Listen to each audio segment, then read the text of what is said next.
నమస్తే, నేను విజయారెడ్డి. తెలంగాణలో అసలు ఏం జరుగుతుంది? సంవత్సరానికి మేము 70,000 ఉద్యోగాలు ఇచ్చినాము అంటున్నారు. జనరల్గా మనం అందరం కూడా ఏ స్టూడియోలో అయినా కూడా వచ్చే వాళ్ళని పిలిచి ఒక డిబేట్ పెడతాం. అయితే ఈరోజు సమస్య ఎక్కడుందో అక్కడికే వచ్చింది ఇలా మిర్రర్ టీవీ. ఇవాళ నిరుద్యోగులంతా కూడా బగ్గుమంటున్నారు. మరి 70,000 ఉద్యోగాలు ఇచ్చినాక కూడా ఎందుకు బగ్గుమంటున్నారు? ఇచ్చినాము, నా దగ్గరకు వచ్చి ఎవరు మాట్లాడతారు, నేను ఏడైనా కూడా చర్చకు సిద్ధమే, లేదంటే నేను తల నరుక్కుంటా అంటున్నారు. మరి వీళ్ళేమో మాకు ఏమీ లేదని వీళ్ళు చెప్తున్నారు. సో మొత్తంగా అయితే ఒకసారి చూద్దాం వీళ్ళ ఆవేదన అంతా కూడా.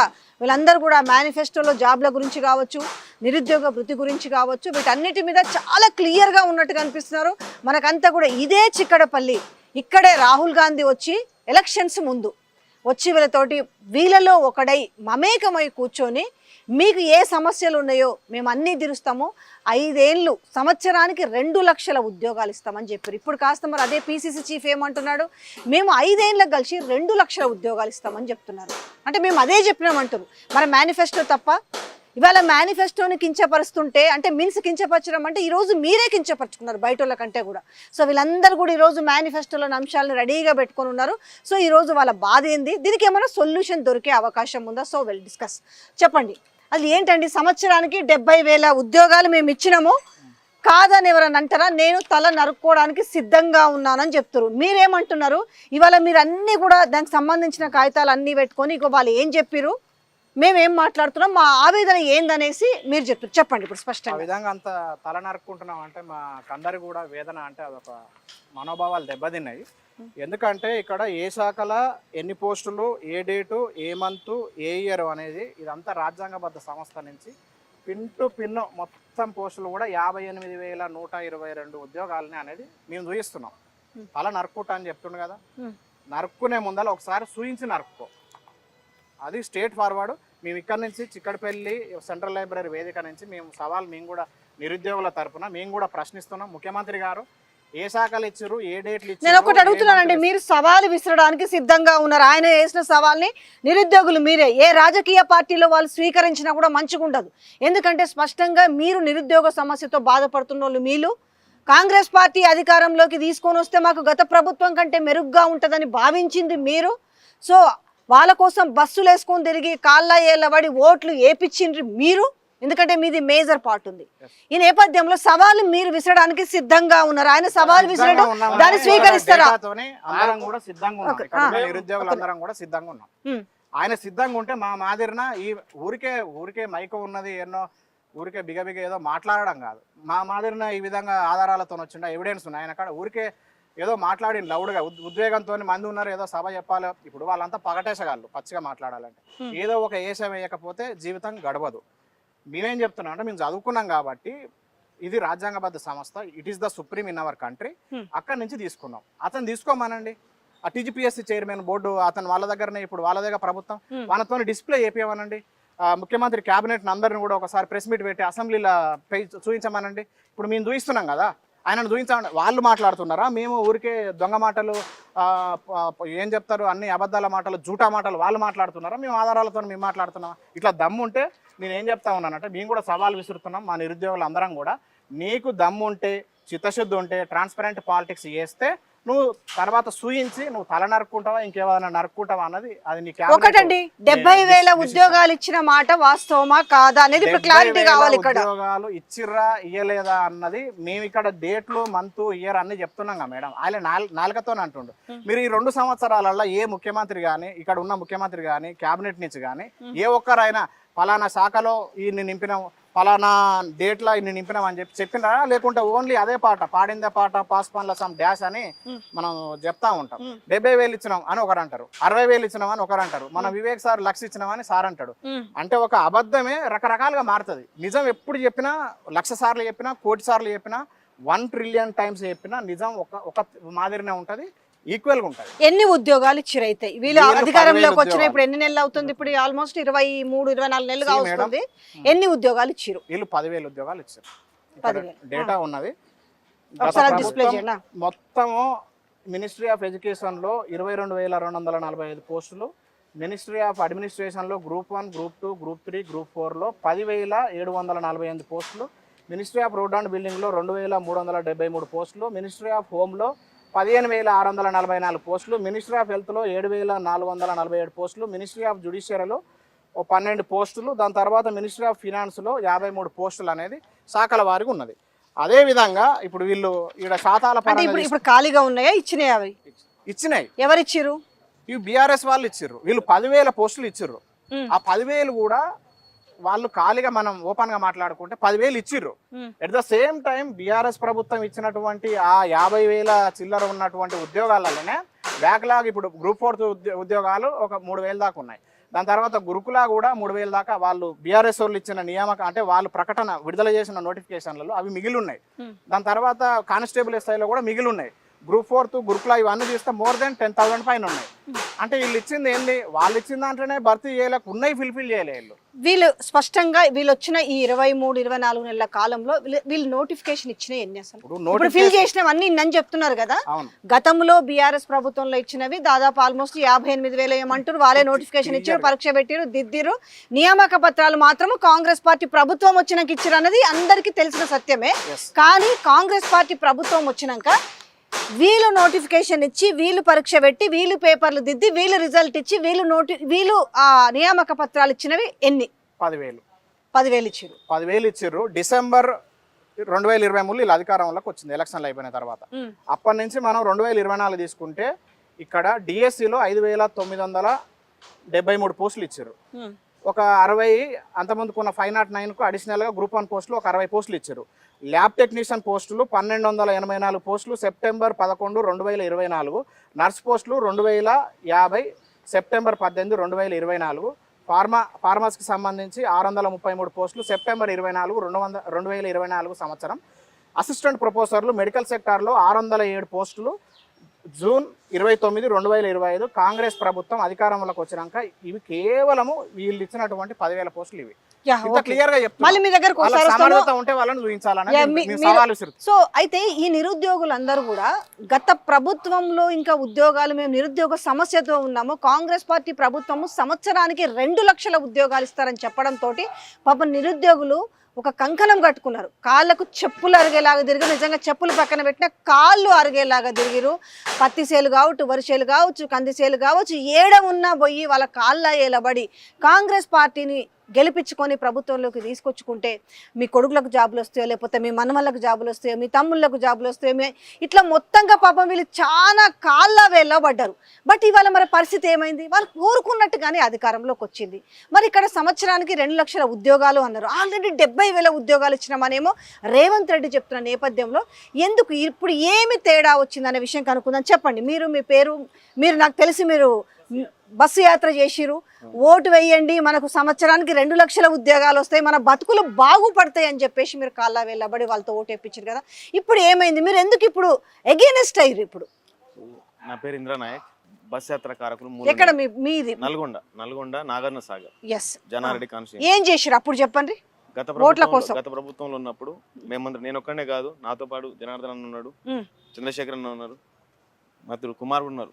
మేమందరం కూడా గత ప్రభుత్వం పేపర్లు లీక్ అయినప్పుడు బయటికి వచ్చి కొట్లాడి కూడా ఈ ప్రభుత్వంలో అన్యాయం అవుతున్నాం చేసి బయటికి వచ్చి కాంగ్రెస్ పార్టీ దగ్గరికి వెళ్ళి మీరు మాకు భవిష్యత్తు భరోసా కల్పిస్తే మేము కాంగ్రెస్ పార్టీని గెలిపిస్తామని చెప్పేసి కాళ్ళకు బల్పాలు కట్టుకుని కాంగ్రెస్ పార్టీని గెలిపించాం.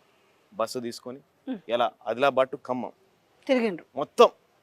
కనీసం రేవంత్ రెడ్డి సొంత నియోజకవర్గం కొడంగల్కి వెళ్తే పొద్దున 4 గంటలకు స్నానం చేసి గవర్నమెంట్ స్కూల్లో పడుకొని ఆ చలిలో దుప్పట్లు లేవు, ఏం లేవు, తిండి ఫుడ్ సరిగా లేదు. అయినా కూడా ఒకటే మా ఉద్దేశం, మా లక్ష్యం ఒకటే, కాంగ్రెస్ పార్టీని గెలిపేయాలి. కాంగ్రెస్ పార్టీ గెలిస్తే మాకు 2 లక్షల ఉద్యోగాలు వస్తాయి, జాబ్ క్యాలెండర్ వస్తుంది, మెగా డిఎస్ ఇస్తారని చెప్పి ఆశతోటి ఇవాళ మా తాతలను అవ్వలను కూడా సాగిలపడి ఇలా మోకాళ్ళు దండం పెట్టి, అమ్మా మీ పింఛన్లకు ఆశపడకండి, మీ కొడుకుల భవిష్యత్తును ఆశపడండి అని చెప్పేసి వాళ్ళందరికీ కూడా మేము ఏరి కోరి ఇలా కాంగ్రెస్ పార్టీని తెచ్చుకుంటే ఎగిరేరి తెచ్చుకున్న మొగుడు ఎగిరేదన్నట్టు, ఏరి కోరి తెచ్చిన మొగుడు ఎగిరేదన్నట్టు మమ్మల్ని. ఎందుకు మీ అంచనాలు ఎట్లా తప్పినాయి అనుకుంటున్నప్పుడు అంత కాన్ఫిడెంట్ పెట్టుకున్నారు కదా, ఖచ్చితంగా వాళ్ళు చెప్పింది జాబ్ క్యాలెండర్ ఉంటుంది, సంవత్సరానికి 2 లక్షల ఉద్యోగాలు అన్నప్పుడు ఆల్మోస్ట్ 5 years పీరియడ్లో 10 లక్షల ఉద్యోగాలు వస్తాయి. ఆల్మోస్ట్ నిరుద్యోగ సమస్య. ఇప్పుడు ఎవరెవరైతే పాపం కళ్ళు కాయలు కాసేలాగా ఈ రోజు ఇన్స్టిట్యూట్లలో ఇప్పుడు ట్రైనింగ్లు తీసుకుంటారు, కష్టమో నిష్టమో జేబులో పైసలు ఉన్నా లేకపోయినా నానా ఇబ్బందులు పడి కదా, మరి ఎందుకు ఇప్పుడు తేడా కొట్టింది? ఆ రోజు అంతగా నమ్మిండ్రు కదా, అంటే నమ్మించి మోసం చేసిరా మిమ్మల్ని? నమ్మించి గొంతు కోసిరు, మోసం చేసి కాదు, గొంతు కోసిరు. నేను ఒక్కడే కాదు, ఇగో చూడండి ఇక్కడ ఉద్యోగం రావడం లేదని లోకం శ్రీకాంత్ అబ్బాయి ఈయన, అదేవిధంగా సంగీత,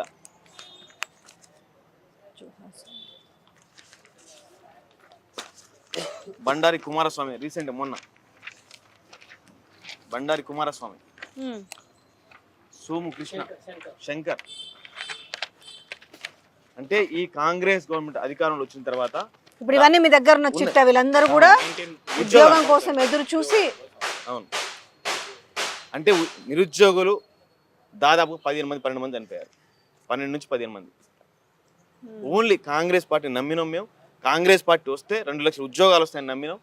గతంలో వాళ్ళు మోసం చేశారు మమ్మల్ని. అయితే ఒకటి 70,000 ఉద్యోగాలు మీకు ఇచ్చిరు కదా, ఇప్పుడు సంవత్సరంలోనే ఎవరు ఎక్కడ ప్రపంచంలో ఎవరు చేయనంత వింతగా మేము చేసినాం కదా, మేము కట్టుబడి ఉన్నాము, మేము సంవత్సరంలోనే 70,000 ఉద్యోగాలు ఇచ్చినాము, ఇంకేం కష్టం వచ్చింది? నేను సవాలు విసురుతున్నాను కూడా చెప్తుండే కదా ఈ రాష్ట్ర ముఖ్యమంత్రి రేవంత్ రెడ్డి. ఇప్పుడు 70,000 ఉద్యోగాలు ఇచ్చిన ఒక్కటి తక్కువైనా కూడా నా తలకాయ నేను నరుక్కుంటా అంటుండు. మరి ఏం కత్తి తీసుకొని రావాలి చెప్పండి? మరి నిజాం కత్తి తీసుకొని రావాలి నేను నరకడానికి? కాకతీలో కత్తి తీసుకురావాలా? లేకపోతే అసఫ్జాల కత్తి తీసుకురావాలా? కుతుబ్ షాల కత్తి తీసుకురావాలా నరకడానికి? ఏ కత్తి తీసుకురావాలి చెప్పండి? మరి ఇంత పచ్చి అబద్ధాలు మాట్లాడుతున్నారు. మరి నిజంగా మీకు మా మీద నిజంగా చిత్తశుద్ధి ఉంటే అశోక్ నగర్లో ఇక్కడ చిక్కడపల్లికి వచ్చి ఓడియన్ థియేటర్ దగ్గరకు వచ్చి దానికి ఇసుమంత దూరంలో ఉన్న 300 మీటర్లు ఉన్న చిక్కడపల్లి లైబ్రరీ రాలేదు. మీకు నిజంగా 70,000 ఉద్యోగాలు ఇచ్చినాం అనుకుంటే మరి అశోక్ నగర్లో చిక్కడపల్లి లైబ్రరీలో వచ్చి వేదిక వచ్చి మాట్లాడండి. ఎందుకు మాట్లాడతలేరు? మేము సన్మానం చేయాలనుకుంటే మిమ్మల్ని, మీరు 70,000 ఉద్యోగాలు ఇచ్చారు, మా భవిష్యత్తును బంగారంగా తీర్చిదిద్దారు కదా, మరి ఇక్కడ రండి. ఇక్కడికి ఎందుకు రావట్లేరు? ఎక్కడ పడితే ఏ సభలో పడితే ఆ సభలే. ఇలా మమ్మల్ని మోసం చేశారు, ఇలా మా తల్లిదండ్రులు ఓట్లను లాక్కునే ప్రయత్నం చేశారు. ఇలా నిరుద్యోగులు ఎట్లా మనకు ఓట్లేరు? ఆ 70,000 80,000 అంటే కూడా మా తల్లిదండ్రులు వేస్తారని ఒక ఆశతోటి ఇలా రేవంత్ రెడ్డి పచ్చి అబద్ధాలు ఆడే ప్రయత్నం చేస్తున్నారు. ఇలా దాదాపుగా కాంగ్రెస్ గవర్నమెంట్ వచ్చి 15 మంది చనిపోతే కూడా ఒక్కరు బయటికి రావట్లేదు. ఈ మేధావులందరూ ఎడిపోయారు. బల్మూరి వెంకట ఎక్కడ పోయిండు? కోదండ రామ్ సాగర్ ఎక్కడ పోయిండు? అదేవిధంగా ఆకుని మురళి ఎక్కడ పోయిండు? వీళ్ళని మీరు సంప్రదించి మాట్లాడినప్పుడు ఎవరైతే మేధావులు అంటారో, లేకపోతే మేము ఉద్యమకారులం అని చెప్తారో, మేము ఉద్ధరించినామని చెప్పే వాళ్ళని మీరు సంప్రదించినప్పుడు వాళ్ళ నుంచి వచ్చే ఆన్సర్ ఏంది? మేము చెప్పాం ప్రభుత్వానికి, మేము ప్రభుత్వాన్ని చెప్తూనే ఉన్నాం. ప్రభుత్వం మా మాట వినట్లేదు. మేము ఎన్నోసార్లు చెప్పాము. ఇంకోసార్లు చెప్తే మా పదవులు కూడా అవకాశాలు ఎక్కువ ఉన్నాయని చెప్పేసి నేను చెప్తున్నా. ఎవరైతే ఉన్నారో వాళ్ళందరూ ఇదే మాట చెప్తున్నారు. మరి ఎందుకు మరి ఆ రోజు మా దగ్గరకు వచ్చి బెల్లం చుట్టూ ఈగలేక మా దగ్గర వచ్చి మాట్లాడి మా భరోసా మేము బాధ్యత తీసుకున్నాం చెప్పి ఆ రోజు మాట్లాడి మరి ఇలా ఎందుకు మాట్లాడతలేదు? అంటే వాళ్ళ పదవులు ఊడిపోతాయి. పెదాలు కల్పిస్తే ఇలా మా పదవులు ఊడిపోతాయని చెప్పేసి ఇలా భయంతో కూడా వాళ్ళు కూడా మాట్లాడతలేరు. మొన్న నేను మా జనార్దన్న కూడా కోదండరామ్ సార్ దగ్గరికి వెళ్తే కూడా ఆయన భయంతో ఒకటే మాట్లాడుతున్నాను. నేను కూడా బయటకు వచ్చేస్తున్నా అని చెప్పేసి ఒక బహిరంగ స్టేట్మెంట్ ఇవ్వడానికి, బయటికి రావడానికి సంసిద్ధమైండు. ఎందుకంటే మీడియా పరంగా ఇప్పుడు వాళ్ళు కాల్ చేసినా ఏం చేసినా కూడా ఏమైందంటే ఒక్కసారి ఎవరన్నా కాల్ చేసే ప్రయత్నం చేయొచ్చు కదా, ఎవరికన్నా సరే చూద్దాము. మళ్ళీ ఒక ప్రయత్నము జనార్దన్ గారు చేయండి. మీకు దాచిన రియాజ్ కానీ, లేదంటే కోదండరామ్ సార్ కానీ, లేకపోతే బల్మూరి వెంకట్ గారు కానీ, అద్దంకి దయాకర్ గారు, అరే చూద్దాం భయ్ మీకోసమే ఉన్నామని చెప్పి ఆడ నుంచి రాహుల్ గాంధీ దిగొచ్చిండు కదా.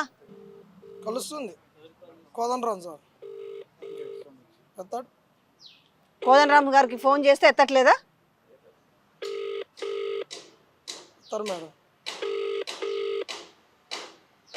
ఒకటే ప్రశ్న అడుగురు మీరు 70,000 ఇప్పుడు ఎందుకంటే ఇష్యూ ఏంటంటే ఇలా రాష్ట్ర ప్రభుత్వం చెప్తున్న మాటలు, రేవంత్ రెడ్డి చెప్తున్న మాటలు యావత్ ప్రజానికం కూడా చూస్తుంది కాబట్టి మరి వింటుర్రా? ఏ ధైర్యంతో మేము 70,000 ఇయ్యని ఉద్యోగాలని ఇంకెవరికైనా చేయండి. రియాజ్ సార్ అయితే బ్లాక్ లో పెట్టేసిండు ఏకంగా నెంబర్ అయిపోయింది. వాళ్ళకు ఉద్యోగాలు వచ్చినాయి, మీకు వస్తే ఎంత రాకపోతే ఎంత అని చెప్పేసా. జనార్దన్ గారు, సో ఇంకొకటి ఫస్ట్ మిమ్మల్ని ఒక ప్రశ్న అడుగుతా. మీరు ఎవరైనా ఈరోజు మీ హక్కుల కోసం మాట్లాడుతుంటే, మీకు అన్యాయం జరిగిందని మాట్లాడుతుంటే, ఈరోజు మీరు అమ్ముడు పోయిరనే మాటలు మాట్లాడుతూ రోజు మీకు ఎంత కూలిచ్చి ఇట్లా మాట్లాడిస్తారు, మీకు ఎంత కూలి గిట్టుబాటు అయిందని మాట్లాడుతున్న దానికి మీరేం సమాధానం చెప్తారు? నిజంగా మిమ్మల్ని వెనక ఉండి ఎవరైనా నడిపిస్తుర్రా, మీకు ఇలా మాట్లాడమని డబ్బులు ఇస్తుర్రా? ఇది మీరు ఫస్ట్ తేట తెల్లం చేయాలా. మేడం అది ఏ పార్టీ ఉన్నా కానీ ఇలాంటి కూతలు కూస్తారు. దానికి సమాధానాలు చెప్పడం అనేది కరెక్ట్ కాదు. అసలు వాటిని పట్టించుకోకూడదు. అంతే అయిపోయింది. ఇంకొకటి, ఈరోజు తెలంగాణ సమాజంలో ఈ 70,000 ఉద్యోగాల గురించి మాట్లాడడం అనేది దీనంత వరస్ట్ ముచ్చట ఇంకొకటి లేనే లేదు. నేను సూటిగా చెప్తున్నా, ఈ కాంగ్రెస్ పార్టీ గురించి, వీళ్ళు ఇచ్చే ఉద్యోగాల గురించి, వీటి గురించి మాట్లాడాల్సిన అవసరమే లేదు. కాంగ్రెస్ పార్టీ అనేది ఆల్రెడీ భూస్థాపితం అయిపోయింది. వాళ్ళు లాక్కుంటారు, పీక్కుంటారు, కోతులు లెక్క వాళ్ళ పార్టీ వాళ్ళ కింద పడిపోతుంది. కానీ ఈరోజు ఇక కాంగ్రెస్ పార్టీ గురించి తెలంగాణలో ఈ పార్టీ ఉంది, వీళ్ళు చేయట్లేరు అని మాట్లాడడం అంత దుర్మార్గమైనటువంటి పని, అంత అవివేకమైనటువంటి పని. జనార్దన్ గారు ఒక్క మాట, మీరేమో ఇంత మాట్లాడుతున్నారు, కాంగ్రెస్ పార్టీ ప్రభుత్వం వేస్ట్ అని, అవివేకం అని, వీళ్ళు ఇచ్చిన హామీలన్నీ కూడా వేస్ట్ అని మాట్లాడుతున్నారు. మళ్ళీ అగైన్ నేను మళ్ళీ అక్కడికే వస్తున్నా, 70,000 ఉద్యోగాలు ఇచ్చినాం, నేను కాదు అంటే తల నరుక్కోవడానికి సిద్ధం అని అంటున్నాడు. మేడం ఆయన తల నరుక్కొని ఏదైనా నరుక్కొని మీరు ఆ సవాల్కి సిద్ధంగా ఆయన అసలు ఎవరు తీసుకుంటున్నాడు? ఆయన ఇప్పుడు విలువ ఉన్న మనిషి అన్నప్పుడు దానికి ఒక విలువ ఉంటుంది. ఒక పుస్తకం కొనుక్కుంటున్నాం అంటే దాంట్లో ఎన్ని క్వశ్చన్స్ వస్తాయి, రాసిన ఆతర్ కూడా అనేది ఉంటుంది.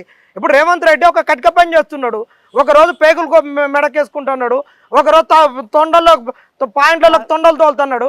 ఇలా ఆయనకు హోదా లేదు. ఆయన మాటలు పట్టించుకొని దాని గురించి చర్చ పెట్టుకోవడం దాని అంత అవివేకమైనటువంటి ఆయన ముఖ్యమంత్రి స్థాయి మాటలు మాట్లాడుతున్నారా?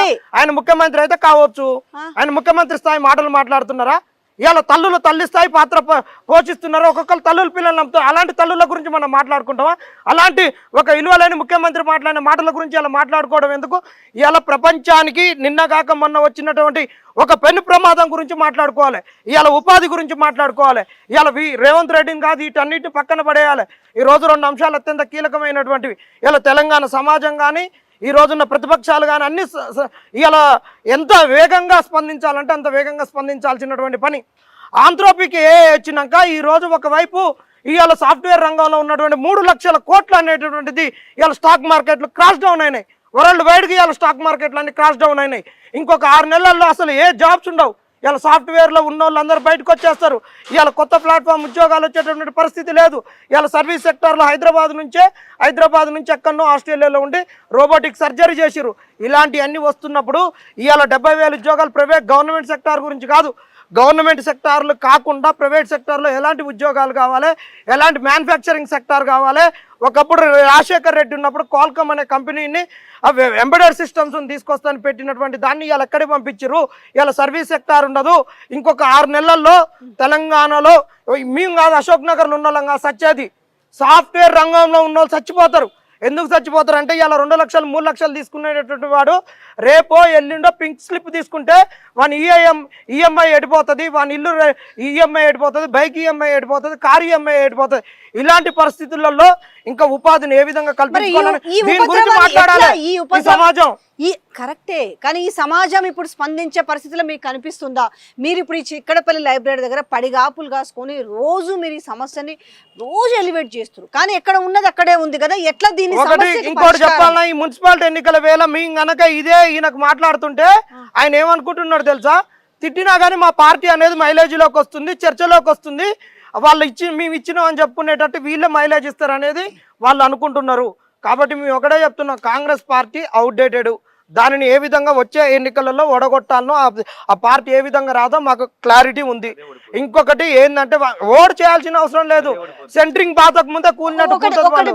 నేను ఒకసారి పాతది గుర్తు చేస్తా, మీరు బస్సులో వేసుకొని పోయి అసలు ఏం చెప్పారు ఆ రోజు? చెప్పు జనాలకు ఏం చెప్పి. నేనే కాలు మొక్కింది, ఊకే కాలు మొక్కిరు అని అందరూ అంటారు కదా. ఫస్ట్ కాలు మొక్కింది నేను ఎక్కడ? ఈయన ఫస్ట్ ఏనైతే బుల్డోజర్లు తీసుకొచ్చి గుద్దిండు అమీన్పూర్ లో కాలు మొక్కింది నేనే. ఇదే కోదండరాం సార్ అండి. ఏమని చెప్పారు వాళ్ళకి? ఏమని భరోసా ఇచ్చిరు? ఏంది మేడం మాకు ఉద్యోగాలు రావట్లేవు తాత పెద్దయ్య. ఇవాళ మీకు ఈ బీఆర్ఎస్ ఉంటే చాలా ఉత్కృష్టంగా ఉంది. మేనిఫెస్టోలో 3 అంశాలు కూడా పెట్టలేదు, 3 మాటలు కూడా మాట్లాడలేదు. ఈ కేటీఆర్ ఉండి ఇప్పుడే ప్రవళిక చనిపోయినప్పుడు ఇట్లా మాట్లాడిండు, మాకు ఉద్యోగాలు రావాలి, మీకు రావాలంటే ఓటేరి. ఇవాళ నీకు పింఛన్ వేస్తేనో రైతు బంధు వేస్తేనో నీ బిడ్డలు అనేటోళ్ళు బాగుపడట్లేరు. నీ బిడ్డలు బాగుపడాలంటే ఉద్యోగాలు రావాలి. ఆ ఉద్యోగాలు గవర్నమెంట్ సెక్టారే కాదు, ప్రైవేట్ సెక్టార్లో కూడా కల్పిస్తుంటారు. నిరుద్యోగ భృతి ఇస్తుంటారు, ఆడపిల్లలకు స్కూటీలు ఇస్తుంటున్నారు, ఫీజు రియంబర్స్మెంట్లు సకాలంలో ఇస్తుంటున్నారు, ఉస్మానియా యూనివర్సిటీలో డబుల్ పీజీ వాళ్ళకి హాస్టల్ ఇస్తుంటున్నారు. సెంట్రల్ గవర్నమెంట్ నుంచి కావాల్సినటువంటి అన్ని నిధులు తీసుకొచ్చి విద్యను బాగా ఇన్ఫ్రాస్ట్రక్చర్గా డెవలప్ చేస్తుంటున్నారు. నాడు నేడు లెక్క తెలంగాణలో చేస్తుంటున్నారు. ప్రైవేట్ సెక్టార్లో అసలు ఈ ప్రైవేటు అనే విద్యా వ్యవస్థనే ఉండదు. ఇవాళ చిన్న చిత్క పని చేసుకునేటటువంటి వాడు కూడా ఇవాళ 70% డబ్బులు కూడబెట్టుకున్న దాన్ని వాళ్ళ పిల్లల చదువులకే వెచ్చిస్తున్నారు. ఈ విద్యా వ్యవస్థలో కూడా సమూలమైనటువంటి మార్పులు వస్తాయి. అక్కడి నుంచి కోదండరాం సార్ ఉన్నారు, మంచి అక్కడ ఇంప్లిమెంటేషన్ చేసినటువంటి ఆగ్నూరు మురళి సార్ ఉన్నారు. ఆయన రేపు ఎడ్యుకేషన్ మినిస్టర్ అవుతాడు అని ఇవన్నీ చెప్పినాం. ఇవన్నీ ఏ రియలైజ్ కాలేదు. ఆయన తీసుకుపోయి రెక్కన్న పక్కన వేసారు. కోదండరాం సార్కి ఏదో పదవులు రాలేదు. మురళి గారికి మళ్ళీ మీరు ఎప్పుడైనా సంప్రదించి అందరినీ కలిసినాం.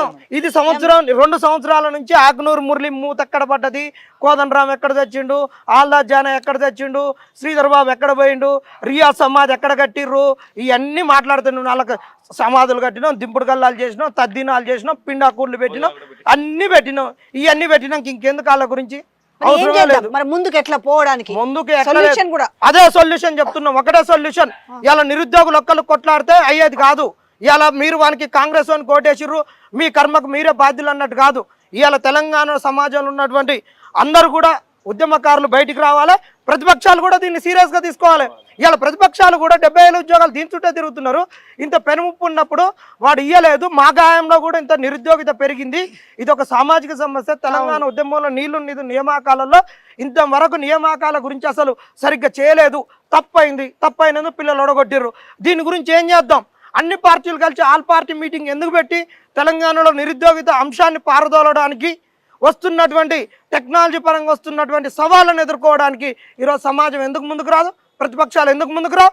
ఏమన్నంటే మీరు రేవంత్ రెడ్డిని గెలిపించుకున్నారు, రేవంత్ రెడ్డి ముట్టి మిద్దంతా పోరి, వానికాడి పోరి, ఈయనకాడి పోరి అని ఎందుకు మాట్లాడతారు? వాడు అవలగడని చెప్తున్నాం, వానికి చేత కదని చెప్తున్నాం, వాళ్ళు 2 ఏళ్ళకే లంగలు అయిపోయారని చెప్తున్నాం. 6 నెలల్లో మేము తీసుకొచ్చినామండి. ఇవాళ అధికారంలో ఎట్ట కూర్చోబెట్టినామో అంతే వేగంగా ఈ పార్టీ తప్పు చేస్తుందని తిట్టినాం. ఎంతమందితో తిట్టించుకున్నా తెలుసా? ఈ పార్టీ వాళ్ళు వచ్చినటువంటి 15 రోజులకే ఉస్మానియా యూనివర్సిటీ ఆర్ట్స్ కాలేజీలో రూమ్ నెంబర్ 57లో ఇదే బల్మూరి వెంకట్ అడ్వకేట్ ఉన్నటువంటి చిల్ల రమేష్ను వీళ్ళందరినీ తీసుకొని వచ్చి, మేధావులు అన్నోళ్ళని తీసుకొని వచ్చి 46 జీవో గురించి మాయమాటలు చెప్పి ఉద్యోగాలు ఇస్తామని చెప్పి గ్రూప్ 4ను కూడా బల్మూరి వెంకట్ అన్ని తీసుకొచ్చి మీరు పెట్టి గ్రూప్ 4 ఇస్తామని ఆ రోజు మాకు తెలిసింది. ఈరోజు 46 జీవోలతో హైదరాబాద్ చుట్టుపక్కల ఉన్న వాళ్ళతో ఒక్కొక్కరితో 3 నుంచి 10 లక్షలు తీసుకొని రిక్రూట్మెంట్ ముందుకు తీసుకొని పోతున్నారు. ఈ కాంగ్రెస్ వాళ్ళు దొంగలని వచ్చి మాట్లాడినప్పుడు వీనికి దిమాగ్ ఖరాబ్ అయింది. వీనికి ఎప్పుడు ఏదో ఒక లొల్లి కావాలి, అప్పుడే కాంగ్రెస్ని తిడుతుర్రు అని చెప్పిర్రు. అందుకే చెప్తున్నాం, కాంగ్రెస్ యొక్క మాయ మాటల్ని వితిన్ 1 మంత్లోనే పసిగట్టి 6 నెలల్లోనే బయటకు వచ్చినాం. ఈ కాంగ్రెస్ మీద ఎంత వ్యతిరేకత తీసుకురావాలనో సమాజానికి చేయని తప్పులకు గురించి మీరు మాట్లాడినప్పుడు ఏం చెప్తారు? దీనికి ఒక ఆన్సర్ అయితే ఉంటది కదా. అసలు వాళ్ళకి తెలియదు మేడం, ఎవరికి తెలియదు. కాంగ్రెస్ వాడు ఎవడు మేము గెలుస్తామో ఓడిపోతామో అని చెప్పేసి అందరూ ఇళ్లలో పంతే ఇక్కడ ఉన్నటువంటి శ్రీధర్ బాబు వాళ్ళు వీళ్ళు వచ్చి ఇక్కడికి బట్టి వాళ్ళు అన్న మల్లు రవి వీళ్ళందరూ వచ్చేసి ఇక్కడ కూర్చొని ఆల్దాద్ జానయ్య, ఈయన ఆగ్నూరు మురళి సారు, కోదండరాం సార్ అందరు కూర్చొని దీన్ని రియాజే చెప్పింది కదా, నా స్వహస్తాలతోటి నేను మేనిఫెస్టోని రాసిన అని చెప్పింది కదా. వీళ్ళకు మేనిఫెస్టోలో ఉన్నది ఏది తెలియదు మేడం. ఓడిపోయినాం అనుకో నెక్స్ట్ ఏం చేసుకోవాలి, ఓడిపోకపోతే ముందు గెలిచే పార్టీతో ఏ విధంగా లోపకారి ఒప్పందం చేసుకోవాలి అనేటటువంటి మైకంలోనే ఉన్నారు. ఒక్కరిని తీసుకురండి, మేనిఫెస్టో అంశం ఉంటే చదివి ఉంటే. ఇదే బట్టి విక్రమార్క వచ్చినటువంటి ఫస్ట్ అసెంబ్లీలో మేము నిరుద్యోగ అభివృద్ధి గురించి మాట్లాడలేదని మాట్లాడతాడా? ఇదే శ్రీధర్ బాబు 1 సంవత్సరంలో 2 లక్షల ఉద్యోగాలు ఎక్కడ ఇవ్వలేదని మాట్లాడతారా? వీళ్ళకి తెలియదు కదా. కూడా చెప్తున్నా కదా, మేము 5 ఏళ్ళ కలిపి 2 లక్షలు. అదే మేడం తెలియదు అని చెప్తున్నాం. తెలియదనకండి, మాట మార్చుడు కాదు. ఈ దొంగలకు అసలు మేనిఫెస్టో చదువుకోలేదు. ఈ దొంగలు చదువుకోలేదు. ఏదో ఒకటి ఇస్తారు, ఆ పొరగాళ్ళు పోతారు, గెలిపించుకొని వస్తారు. గెలిపించుకొని వచ్చినాక ఏం లేదు, మాది మోసకారితనమే అని వాళ్ళు ఉన్నారు. పిసిసి సరే, ఆ రోజు ఎక్కడున్నాడు మహేష్ కుమార్ గౌడ్? ఎన్నికలప్పుడు ఆడున్నాడు. అంటే కనీసంగా మేనిఫెస్టోలో అంశాలు తెలవనంత దీనస్థితి. అవును ఇప్పుడు ఉన్నారు. ఒక్కసారి తిడుతున్నాం, పిచ్చి తిడుతున్నాం, మరి ఒక్కసారి మేనిఫెస్టో వాళ్ళ కళ్ళకు కనిపించట్లేదా? ఒక్కటే మేము కోరుకునేది, ఇగో కాంగ్రెస్ వాళ్ళని ఇక తిట్టుళ్ళు, వాళ్ళ 70,000 ఉద్యోగాల గురించి వీటన్నిటి గురించి పెడితే వాళ్ళు ఏమనుకుంటారో తెలుసా? బ్రహ్మాండంగా కాంగ్రెస్ పైన ఉన్నటువంటి వ్యతిరేకతను, సమాజంలో ఎప్పటికప్పుడు వస్తున్నటువంటి సమస్యలను సైడ్ ట్రాక్ చేయడానికి నిరుద్యోగిత సమస్య బ్రహ్మాండంగా పనికొస్తుంది. దీన్నే ముందుకిట్టనే తీసుకుపోవాలని అనుకుంటారు. మేమేమంటున్నాం అంటే ఈరోజు ప్రతిపక్షాలు ఇక్కడ మాకు ఆ రోజు ఏ విధంగా దొంగలు వచ్చిర్రో మేము సమాజంలో ఉన్న గొప్ప మేధావులం ఇంటెలెక్చువల్స్ అని వచ్చారు కదా, అందరు కలిసి ఈ సమాజానికి, ఓన్లీ తెలంగాణ సమాజానికి కాదు, ఈ సమాజాన్ని పెనుముప్పుగా మారుతున్నటువంటి ఏఐ ద్వారా ఎంత నష్టం ఉందో, అసలు తెలంగాణ సమాజంలో ఉద్యోగ కల్పనకు ఎంత కృషి చేయాలనో అది చేద్దాం రాండి. చేసి ముందు పోతే కాంగ్రెస్ వాడిని ఇళ్ళకి ఎప్పుడు రానియరు మేడం, చెప్పులు తడతా అంటారు తెలుసా వీళ్ళను. వీళ్ళు ఇంకొకసారి మాట్లాడుతా, అందుకే కొత్త చెప్పులు, తోలు చెప్పులు తెచ్చుకున్నాం. అనవసరంగా వీళ్ళు మమ్మల్ని రెచ్చగొట్టొద్దు, మాట్లాడొద్దు చెప్తున్నాం. ఎందుకంటే ఇంతకంటే ఎందుకు వద్దు, సరస్వతిని కొట్టొద్దు. ఆ మేనిఫెస్టోని కొడితే సరస్వతి ఉంది, అనవసరంగా అవన్నీ చేయొద్దు. ఎందుకంటే వీళ్ళ మీద కోపం మీద సరస్వతిని ఎందుకు తిట్టాలి?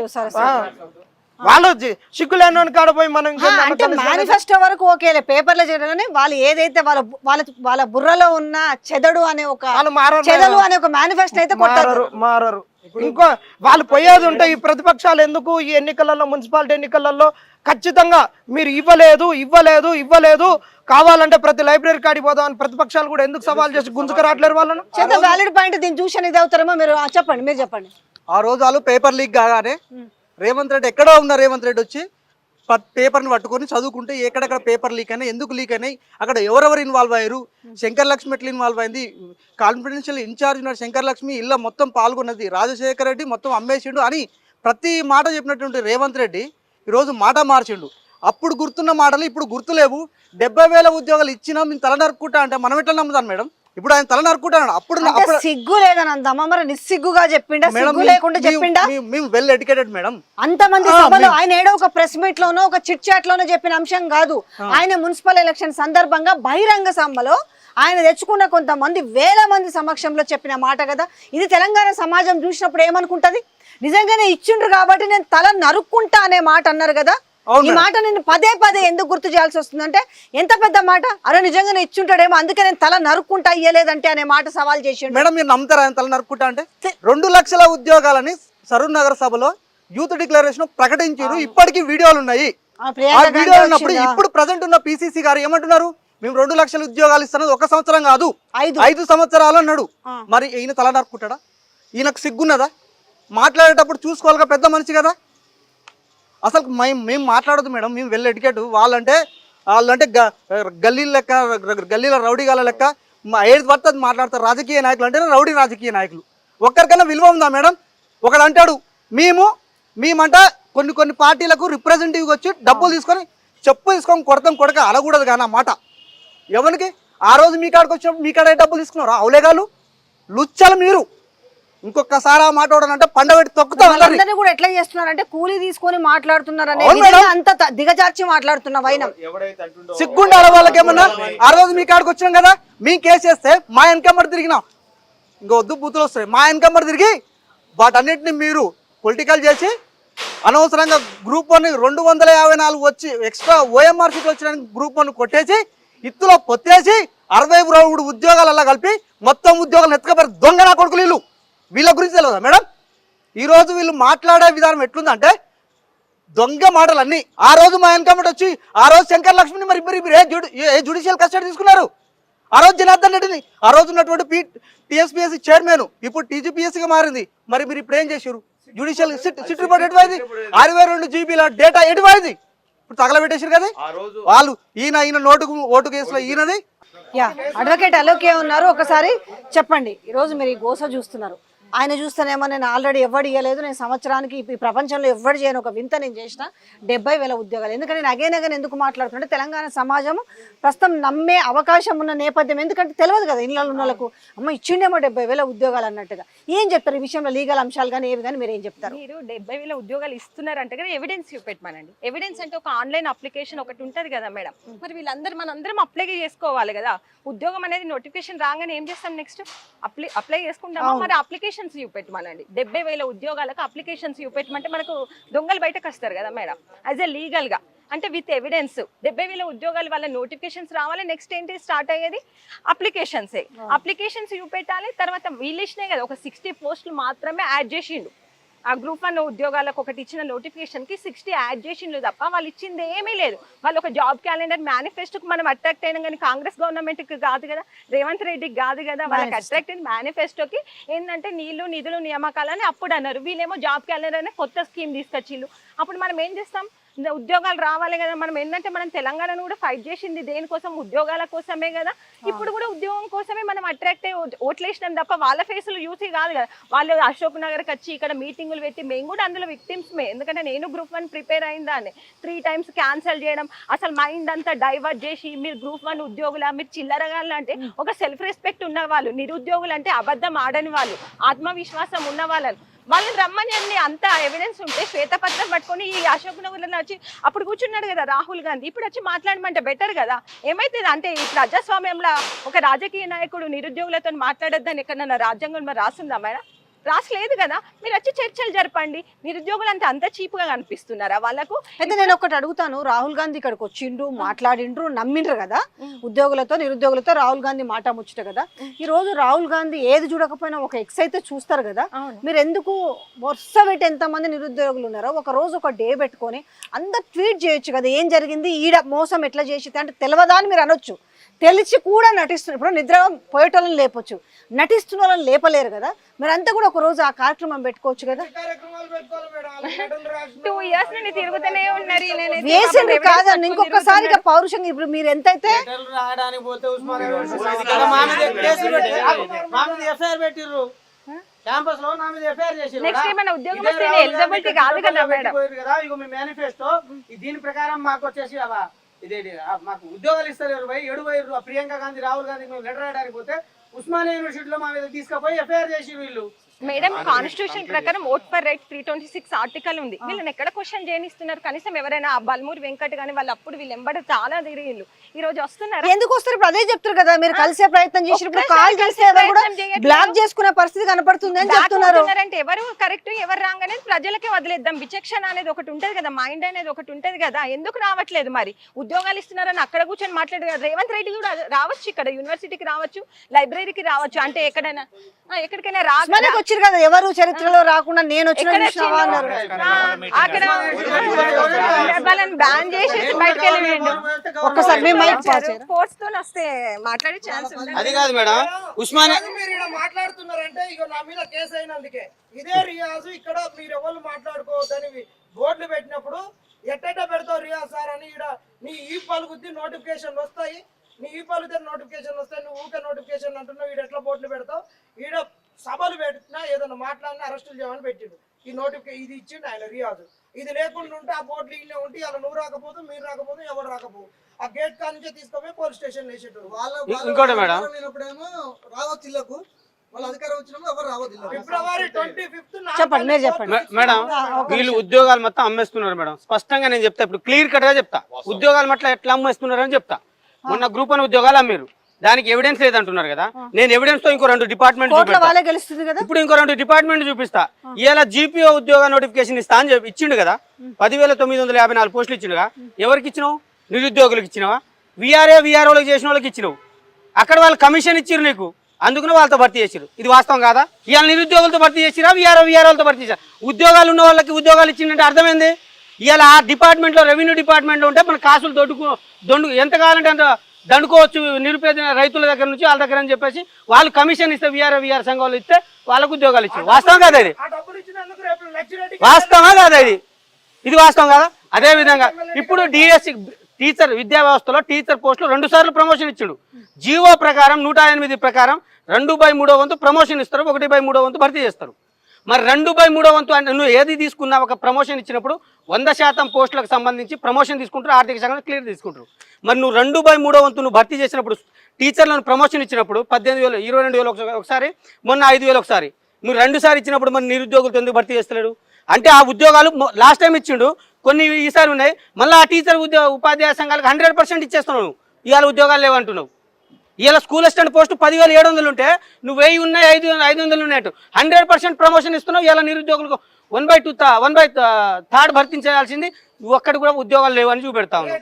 దీనికి ఏమన్నా అంటే నార్మలైజేషన్ చేస్తున్నా, రేషనలైజేషన్ చేస్తున్నా అని చెప్పుడు.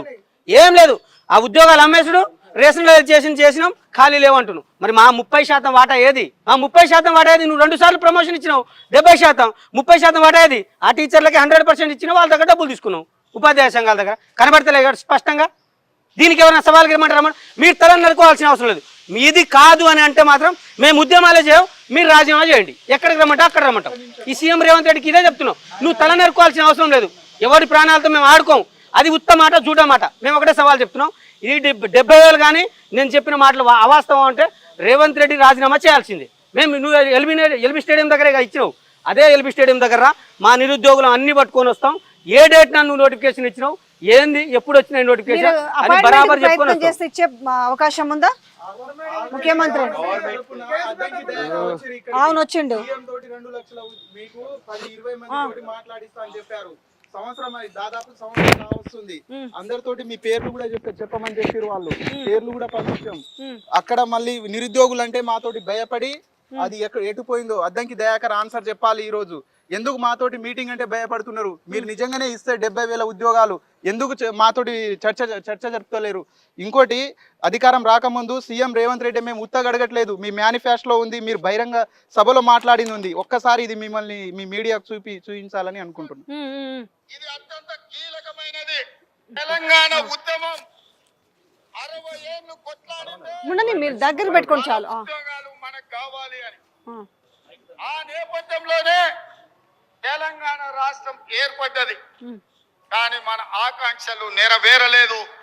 చంద్రశేఖర్ రావు నట్టేట ముంచి మనల్ని నమ్మించి మోసం చేసిండు. అందుకే ఈరోజు కాంగ్రెస్ పార్టీ నూతన సంవత్సరం, నూతన ప్రభుత్వం 2024లో ఏర్పాటు చేస్తుంది. ఆ కొత్త ప్రభుత్వంలో మొదటి ఏడాదిలోనే 2 లక్షల ప్రభుత్వ ఉద్యోగాలను భర్తీ చేయడం జరుగుతుంది. ఇప్పుడు వాళ్ళ పిసిసి అధ్యక్షుడు వాళ్ళ పిసిసి అధ్యక్షుడు మొన్న ఏం చెప్తారంటే ప్రెస్ మీట్ పెట్టి మేము 5 ఏళ్లకు చెప్పినామని చెప్పిండు. ఈ వీడియో మీ లేక గవర్నమెంట్ ఆఫీసులు మాకు ఉండవు కదా, మేము వీడియోలు మేము క్రియేట్ చేయడానికి మాకు రాదు కదా. సాక్షాత్తు మీ సీఎం ముఖ్యమంత్రి మాట్లాడింది. మరి దీని మీద పిసిసి అధ్యక్షుడిని మేము సిటీ సెంట్రల్ లైబ్రరీ నుంచి అడుగుతున్నాం. అయ్యా మహేష్ కుమార్ గౌడ్, మీ సీఎం చెప్పేదేంది, మీరు చెప్పేదేంది? మీ గవర్నమెంటా లేదంటే ఒకటి బజారా? మీరు ఏమైనా యాక్టింగ్ పర్సన్సా? మీరు ఏమైనా జోకర్స్ కావాలా? మరి ఏమని అడుగుతున్నాం మేము. దీని మీద మీరు ఆన్సర్ చెప్పాలి. 70,000 ఇచ్చినామని అంటారు, ఒకడు 1,00,000 అంటాడు, ఒకడు 80,000 అంటాడు. శ్వేతపత్రం రిలీజ్ చేయాలి. ఈ ఉద్యోగాల భర్తీపై ఈ గవర్నమెంట్ వచ్చాక ఎన్ని ఉద్యోగాలు భర్తీ చేసిందో అఫీషియల్గా వైట్ పేపర్ రిలీజ్ అయ్యి జనాలను పెద్ద పెద్ద మీటింగ్లలో నువ్వు మోసం చేస్తున్నావు. డైరెక్ట్ మాతోటి మాట్లాడు. నీకు నిజంగా దమ్ము ధైర్యం ఉంటే 70,000 1,00,000 భర్తీ చేసినా అని నువ్వు చెప్తా ఉంటే మీ దాంట్లో నిజంగానే మీకు భర్తీ చేసినామని దమ్ముంటే వైట్ పేపర్ ప్రజల ముందు ఉంచు. ఎవ్వరు లేకుండా పోలీస్ ఫోర్స్ను పెట్టి ఎవరికి దగ్గరికి రానియకుండా మీటింగ్లలో వాగుడు కాదు, సీట్ విచారణ ఏమంటే ఉంటే కేసీఆర్ అది అంటావు. చాలా సమస్యలు ఉన్నాయి. నిరుద్యోగ సమస్య ఉంది, వేరే ఇతర సమస్యలు ఉన్నాయి. దాని మీద మాట్లాడు. డైవర్షన్ పాలిటిక్స్ తోటి ఎన్ని రోజులు నువ్వు పూట గడుపుతావు? నువ్వు ఉన్న 2.5 సంవత్సరాలు కావస్తుంది, ఇంకో నువ్వు ఉండేది 2 సంవత్సరాలు. బిడ్డ చెప్తున్నాము అంటే నువ్వు పోయే ముందు వేస్తా అని అనుకుంటున్నామేమో. మేమేం చిన్నపిల్లలం కాదు, ఏది కాదు. ఖచ్చితంగా గుర్తు పెట్టుకుంటాం. పోయే ముందు మీరు అన్నారు ఒక పాయింట్ అన్నారు కదా, ఒకవేళ తను లాస్ట్ మూమెంట్లో ఎలక్షన్ మూమెంట్లో 1,00,000 నోటిఫికేషన్ వేసిరు అనుకోండి, అప్పుడు మీ మైండ్ సెట్ ఎట్లుంటుంది? మా మైండ్ సెట్ మారదు. అతను చెప్పింది ఏడాదిలోనే 2 లక్షల ఉద్యోగాల భర్తీ అన్నారు. మేమేమైనా చిన్నపిల్లలం కాదు అతను చెప్పి. అదే చెప్తున్నాం మేడం. మేము వీళ్ళు ఏమంటారంటే ముందు ఎలక్షన్ ముందు పోయేటప్పుడు వేస్తే వీళ్ళు మైండ్ సెట్ మారుతుందని అనుకుంటుండు. అయితే ఈ గ్యాప్లో మా ఏజ్ పెరిగి కొందరు దానికి అప్లికేషన్ చేయడానికి కూడా అర్హత ఉండదు. మేమేం చిన్నపిల్లలం కాదు కదా. We are all post graduate students. మేము ఆ పార్టీ నడిపిస్తుంది, ఈ పార్టీ నడిపిస్తుంది అని అంటాం. మేమైనా చిన్నపిల్లలం ఆ పార్టీ ఈ పార్టీ మాటలు నమ్మడానికి? అంటే మీ మీద ఒక అయితే ముద్ర వేసి మీ మీద వదిలేసిరు. ఆ రకంగా మిమ్మల్ని ఆల్రెడీ వేరే వాళ్ళు వెనకాల డబ్బులు ఇచ్చి పుష్ చేస్తున్నారు అనేది ఒక మీ మీద బురద వేసేసారు. అదే మీరు ఒక్క నిమిషము, అదే మీరు అధికారంలోకి రాకముందు మాకెన్ని డబ్బులు ఇచ్చారు? మీరు మా లైబ్రరీ చుట్టూ మీరు ప్రదక్షిణలు చేశారు కదా. మీకు ఆ రోజు కనిపించలేదా? ఆ రోజు మీరు మాకు ఎంత డబ్బులు ఇచ్చారు? మీరు మాకు ఒకరి మీద నిందలు వేయడం కాదు. మీకు తెలుసు ఆల్రెడీ నిరుద్యోగుల బాధలు సమస్యలు ఏంటో మీకు తెలుసు. ఖబర్దార్, మిమ్మల్ని పక్కా గద్దె దింపుడు మాత్రం ఖాయం. మీరు అనుకొని ఉండవచ్చు, పోయే ముందు వేసిపోవచ్చు, వీళ్ళు మర్చిపోతారని. మేము ఏది మర్చిపోము. నువ్వు ఎన్ని బాధలు పెడితే దానికంటే డబుల్ నువ్వు అనుభవిస్తావని. కానీ ముందు ఏం చేయాలనుకుంటున్నారు? ప్రణాళిక ఏంది అంటే ఆల్రెడీ మోసం చేసిరు అనేది మీకు అర్థమైపోయింది. వెయిట్ చేసిరు 2.5 ఏళ్ళు. సో ఇంకా 2 ఏళ్ల పీరియడ్ అయితే మళ్ళీ ఎలక్షన్ పీరియడ్ వస్తుంటది, మళ్ళీ ఎవడు గంగలో వాడు కొట్టుకుపోతూ ఉంటాడు కదా. ఏంటి భవిష్యత్తులో ఇంకోసారి ప్రణాళిక? ఇప్పుడు మేము ఫైట్ చేస్తుంది అందుకే, బిడ్డ నిన్ను వదిలిపెట్టేది లేదు, నువ్వు ఇచ్చిన హామీని నెరవేర్చేదాకా రేవంత్ రెడ్డిని వచ్చే ఎలక్షన్లో నువ్వు ముందు వేసినా, నువ్వు ఏదో కుక్క బిస్కెట్ వేసి పోవచ్చు, నాకు ఓట్లు వేస్తారేమో అని నువ్వు అనుకొని ఉండవచ్చు, కానీ ఖచ్చితంగా మేము చెప్తున్నాము ఎవడు ఏందనేది మాకంతా తెలుసు. ఖచ్చితంగా రేవంత్ రెడ్డి గవర్నమెంట్ కాంగ్రెస్ పార్టీని వచ్చే ఎలక్షన్ లో రాకుండా మేము ఏం ఓడగొట్టాలి. కావాలి అసలు ఇప్పుడు మీకు? ఎన్ని ఉద్యోగాలు కావాలి ఇప్పుడు? అసలు ఏంది చెప్పండి. మేము వాళ్ళ వాటాలు అడగట్లేదు, మాకు అతను ఇచ్చిన హామీలు, వాళ్ళు ఇచ్చిన యూత్ డిక్లరేషన్లు, వాళ్ళు ఇచ్చిన కాంగ్రెస్ మేనిఫెస్టోలో పెట్టిన ఉద్యోగాలని మేము అడుగుతా ఉన్నాము. అంటే నువ్వు అతను పాత గవర్నమెంట్ ఇచ్చిన ఉద్యోగాలను కలిపి నేను భర్తీ చేస్తా అని చెప్పినావా? నువ్వు ఏం చెప్పినావు? మా గవర్నమెంట్ వస్తే ఫ్రెష్ నోటిఫికేషన్, ఏడాదిలోనే 2 లక్షల ప్రభుత్వ ఉద్యోగాలు ఉన్నావు. ఎవడో ఇచ్చిన దానికి నువ్వు కల్పిస్తా అంటే మేము నిన్ను అసలు నిన్ను ఎన్నుకునేటోళ్ళమే కాదు మేము. ఇది మా సమస్య. ఖచ్చితంగా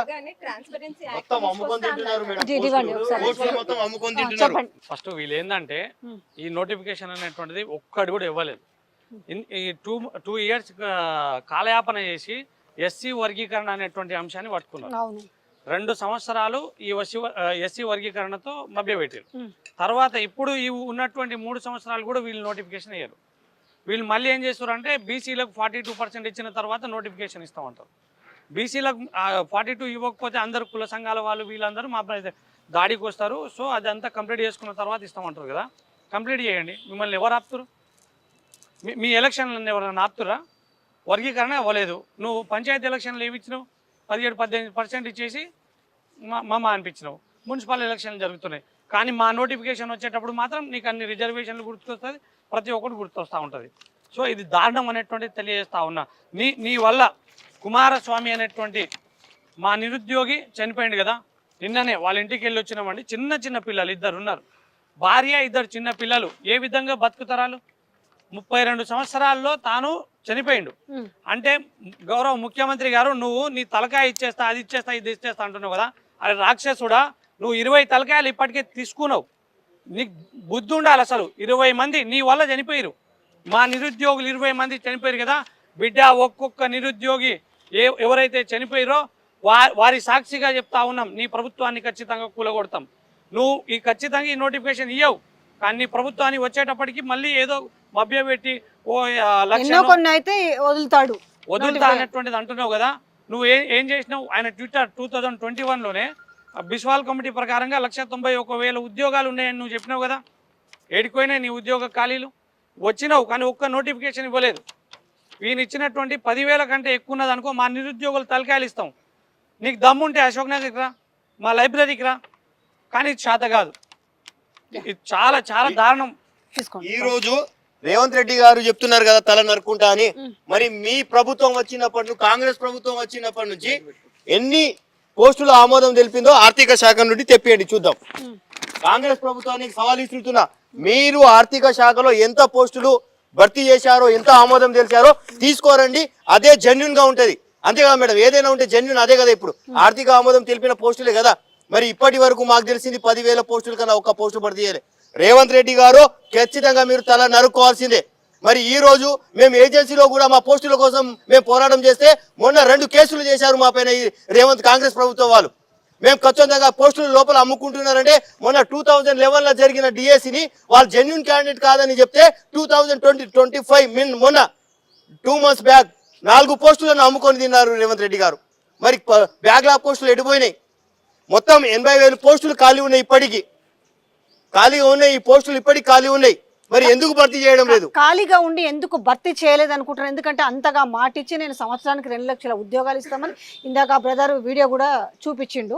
సో ఈ నేపథ్యంలో మీరు చెప్తున్నట్టుగా 80,000 ఉద్యోగాలు ఖాళీగా ఉంటే ఎందుకు భర్తీ చేయలేకపోతున్నారు అనుకుంటున్నారు? నోటిఫికేషన్ ఎందుకు ఇస్తలేదు? ఎందుకు భర్తీ చేయడం లేదంటే గత ప్రభుత్వంలో ఇచ్చిన పోస్టులనే డబ్బా కొట్టుకుంటున్నాను మేము భర్తీ చేసినామని. ఈ పోస్టులను భర్తీ చేస్తే పాపం తగులుతుంది రేవంత్ రెడ్డికి. ఎందుకంటే నిరుద్యోగులు సావద్దా? 1,200 మంది నిరుద్యోగుల బలిదానాలు తెచ్చుకున్న తెలంగాణ రాష్ట్రంలో ఈ రోజు ఇంకా బలిదానాలు కొనసాగుతూనే ఉన్నాయి. కొంచెమైనా సిగ్గుండాలా రేవంత్ రెడ్డి గారికి నేను అడుగుతున్నా. మరి ఈ రోజు 80,000 పోస్టులు భర్తీ చేయడానికి ఏమైంది? మీకు ఇంత పౌరుషం కూడా లేదా? తెలంగాణ రాష్ట్రంలో పుట్టినావు కదా. తెలంగాణ రాష్ట్రంలోనే సీఎం అనేది, పక్క రాష్ట్రం కాదు కదా. నువ్వు ఇచ్చిన మాట నిలబెట్టుకో. 70,000 అన్నావు, 70,000 కాదు నువ్వు భర్తీ చేసింది 10,000 పోస్టులే. మరి నీకు ఇంత చిత్తశుద్ధి ఉంటే ఇదే లైబ్రరీ కాడ రండి, ఏం జరుగుతుందో చూద్దాం. శ్వేతపత్రం పట్టుకోండిరా, నీకు ఎన్ని పోస్టులు భర్తీ చేసినావు అనేది. అంటే ఈ లైబ్రరీకి వచ్చే దమ్ము రాష్ట్ర ముఖ్యమంత్రికి లేదని అనుకుంటున్నారా? పక్కకు వచ్చినోడు ఇక్కడ రావడానికి ఏమైతుంది మేడం? ఒక మాట అంటే మీరు పిలుస్తలేరని వస్తలేదు. ఎందుకు పిలుస్తలేదు మేడం? ఎప్పటికీ రేవంత్ రెడ్డి గారు మా సమస్య పరిష్కరించండి ఇక్కడ వచ్చి పరిష్కరిస్తాం బాబు అనడానికి ఏమైతే మది రేవంత్ రెడ్డి గారు.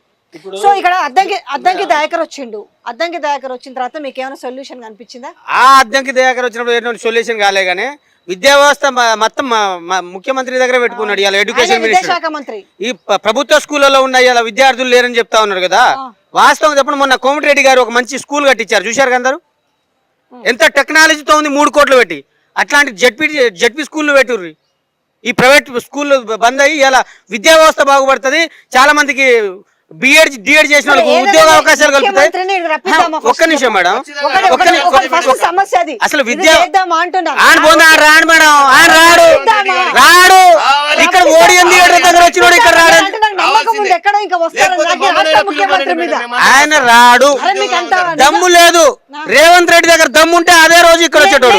వస్తారని అంటున్నాను. నేను రాడు, నేను పందెం కడతా మేడం, నేను సవాల్ బరాబర్ వేద్దాం. ఎందుకంటే వచ్చేటోడు ఉంది రేవంత్ రెడ్డి మీద నమ్మకం. రాడు ఇలా ఎస్సీ ఎస్టీ బీసీ పిల్లల దగ్గర రావడం రేవంత్ రెడ్డికి ఇష్టం ఉండదు. అది 100%. అందుకనే ఇలా జీవో నెంబర్ రాష్ట్ర ముఖ్యమంత్రి లైబ్రరీకి రావాలి. ఇక్కడ ఉండేది ఎక్కువ మేజర్ పిల్లలు ఎస్సీ ఎస్టీ బీసీ పిల్లలు మేడం. అక్కడ జియో నెంబర్ 29 తీసుకొచ్చి అలా పిల్లల్ని అన్యాయం చేసిండు. వాళ్ళ దగ్గర వచ్చే ధైర్యం ఆయనకి లేదు. బరాబర్ చెప్తున్నా. తెలియదంటారా? నేను గిదే నిరుద్యోగులను అడ్డు పెట్టుకొని అధికారంలోకి వచ్చిన కదా, నిజంగా వాళ్ళకి ఇచ్చిన మాట నెరవేర్చలేకపోతే రేపు నా భవిష్యత్తు కూడా అంధకారం అనే విషయం ఈ ముఖ్యమంత్రికి సోయి లేదని మీరు అనుకుంటున్నారా? మేడం, వాళ్ళకి కావాల్సింది లక్షల కోట్ల ఆస్తులు. ఇవాళ నిరుద్యోగులు ప్రాణాల ఇంకోట ఏం అవసరం లేదు. మనం ముఖ్యమంత్రి అయినామా లక్షల కోట్లు ఎట్లా సంపాదించినామా? 100 కోట్లు కాదు, 1000 కోట్లు కాదు, 10,000 కోట్లు కాదు, 1,00,000 కోట్లు ఎట్లా సంపాదించాలని చూడాలి. ఎవరు చనిపోయినా నాకు సంబంధం లేదు. కన్నా తల్లి చనిపోయిందా, భార్య చనిపోయిందా, బిడ్డ చనిపోయిందా కూడా సంబంధం లేదు. అలాంటి నాయకులు వీళ్ళు, రాజకీయ నాయకులు. చెప్పండి. రాహుల్ గాంధీని రప్పిద్దామా పోనీ? ఇప్పుడు ఏజెన్సీలో డిఎస్సీ ఉంది మేడం, 2012లో ఇచ్చింది. ఇప్పుడు అడుగుతున్నాను. సరే, ముఖ్యమంత్రి రాడు అంటున్నారు కదా, కనీసం రాహుల్ గాంధీని రప్పించుకోలేరా? రప్పించలేమో పోనీ? లెటర్ రాస్తేనే కేసు పెడుతున్నారు. ఆయన ఫోన్ చేస్తే ఏమైనా మాట్లాడి. అరే నేను అదే అంటున్నా, గిడ మిస్ వాళ్ళు పోటీలు పెడతారు, రాహుల్ గాంధీ మెస్సీ దానికి వస్తాడు, మీరు పిలుస్తలేరని వస్తలేరు ఏమనుకుంటున్నా? ఏం బ్రో, రాహుల్ గాంధీని పిలుద్దామా పోనీ? రేవంత్ రెడ్డి రాడు. రాహుల్ గాంధీ కూడా మనసు లేదా? మనసు చచ్చిపోయిందా? బండ బారిండా? ఆయన మనిషి కాదా? ఆయనకి మీరు చెప్పాలి. ఇప్పుడు మీరు అంటారు కదా మేడం, చిక్కడపల్లికి రాడా, రాహుల్ గాంధీ రాడా, సీఎం రాడా? వచ్చిండు కదా అంతకు ముందు. నిజంగా వాళ్ళకు వచ్చే ఆలోచన ఉన్నా లేదా వాళ్ళ మనసులు అయితే మా బాధలు తెలుసుకోవడానికి వస్తారు. ఫస్ట్ ఆఫ్ ఆల్ వాళ్ళ మనసులు కాదు కదా. ఎందుకంటే అధికారంలో రావడానికి ఏదైతే మహిళల మీద మన గౌరవం ఉంటది, స్త్రీలు అన్నాక స్త్రీల మాటలన్నా వాళ్ళ ఇచ్చే అంశాలన్నా కొద్దిగా గౌరవం ఉంటది. అందుకనే ప్రియాంక గాంధీ సరూర్ నగర్ స్టేడియం లో వచ్చి యూత్ డిక్లరేషన్ అని 2 లక్షలు చెప్పిందా లేదా? చెప్పింది, విన్నారు. దాంతో పాటు నేషనల్ లీడర్, గల్లీ లీడర్ అయితే కాదు, అన్నా జిల్లాలో ఇద్దరు రావాలి, లెక్కకైతే ఇద్దరు రావాలి. ఇక్కడే లైబ్రరీ ముంగడ గేట్ ముంగడ ఇక్కడ వచ్చి ఇగో మీకు కనిపిస్తుంది. అవునవును, అందరికీ తెలిసే, మీరు చూపించకుండా తెలిసిన ముచ్చట ఇది. టీ తాగుతూ ఏడాదికి 2 లక్షలు. ఏం చెప్పిండు ఆ రోజు మీకు రాహుల్ గాంధీ మాట్లాడేటప్పుడు? సార్, కాంగ్రెస్ అంటే ప్రజలకు నమ్మకం లేదు, కానీ మీరు మాకు ఎలా నమ్మాలి మీకు అంటే మేము క్వశ్చన్ అడిగితే, ఈ ఒక్కసారి మమ్మల్ని నమ్మండి, మీకు సంవత్సరానికి ఒకేసారి 2 లక్షల ఉద్యోగాలు నేను నింపుతాను. దాంతో పాటు ఏదైతే గత ప్రభుత్వంలో మీద కేసులు అయినా లేక పోలీసు వాళ్ళు మిమ్మల్ని బెదిరించినా లేదా గవర్నమెంట్ లో మీకు అలాంటి సిచ్యువేషన్ ఎదురైతే సాక్షితగా మీరు ఢిల్లీ రండి, అవసరం అయితే మీ మీద ఈగ వాలినా నా దగ్గర రావచ్చు అంత చెప్పినప్పుడు ఇప్పుడు నమ్మాలా నమ్మకూడదా? దాంతోనే పాటు ఇప్పుడు ఒక బ్రో మీకు వాయిస్ కనిపించింది, ఇప్పుడు ప్రస్తుతం ఉన్న సీఎంది ఏమన్నాడు? ఒకే సంవత్సరంలో 2 లక్షల ఉద్యోగాలు చెప్పిండా లేదా? ఇప్పుడు నిన్ననే అన్నాడు 70,000 ఉద్యోగాలు ఇచ్చానో లేకుంటే తల నరుకుంటున్నాను. మీరు మీడియాలో చూపెట్టండి. ఇదే అశోక్ నగర్ వచ్చినప్పుడు, షాపింగ్ మాల్ వచ్చినప్పుడు 75,000 అన్నాడు, 75,000 అన్నాడు. మరి 5,000 ఎక్కడ తగ్గింది? నువ్వే 70,000 అంటావు, నిలబడలేడు. 75 ఆయన అన్నాడా అన్న లేదా? అబద్ధానికి కూడా దానికి కట్టుబడి లేడు. అదే షాపింగ్ మాల్ వచ్చినప్పుడు 75,000 అన్నాడు, ఇప్పుడు 70,000. మరి 5,000 ఎక్కడ తగ్గింది? నిజంగా నువ్వు ఇచ్చి ఉంటే 75 70 అసలు ఇచ్చావా అని నువ్వు మనసాక్షిగా అర్థం చేసుకోవాలి. దీంతో పాటు మన డిప్యూటీ సీఎం అయిన సార్ గారిని ఒక క్వశ్చన్ అడగాలి. బట్టి విక్రమార్క సార్ గారికి, గత ప్రభుత్వంలో అదే అసెంబ్లీలో గ్రూప్ 1కి 1:50 కాదు 1:100 తీసుకోవాలని మాట్లాడిన వ్యక్తి మీరు, మరి ఇదే రోజు అసెంబ్లీలో ఎందుకు మాట్లాడలేదు? జాబ్ క్యాలెండర్ మీద మాట్లాడొచ్చు కదా. జాబ్ క్యాలెండర్ ఇష్యూ వచ్చినప్పుడు లేదా ఏడాదికి 2 లక్షల ఉద్యోగాలు అన్నప్పుడు మీరు మాట్లాడొచ్చు కదా. శ్రీధర్ సింపుల్ గా జాబ్ క్యాలెండర్ క్యాన్సల్ అన్నాడు. అదే సార్ని నేను ఒక క్వశ్చన్ అడగదలుచుకున్నా. సార్ మీరు ఏదైతే చిన్న ఎలిగేషన్ వచ్చింది మీ మీద ఈ ప్రస్తుత మీడియాలో, అప్పుడు అది కాదు అది అబద్ధం అని పరిగెత్తుకుంటూ డిబేట్ ప్రెస్ మీట్ పెట్టుకొని ఇది తప్పు అని నిరూపించారు కదా. మరి మీరు ఇవ్వని హామీకి, ఇవ్వని నోటిఫికేషన్కి, ఇవ్వని జాబ్ క్యాలెండర్కి ఇచ్చామని చెప్పినప్పుడు మా మనసు ఎంతగానో బాధపడి ఉంటుంది. నువ్వు మనిషినే కదా సార్, మేము కూడా మనుషులమే కదా.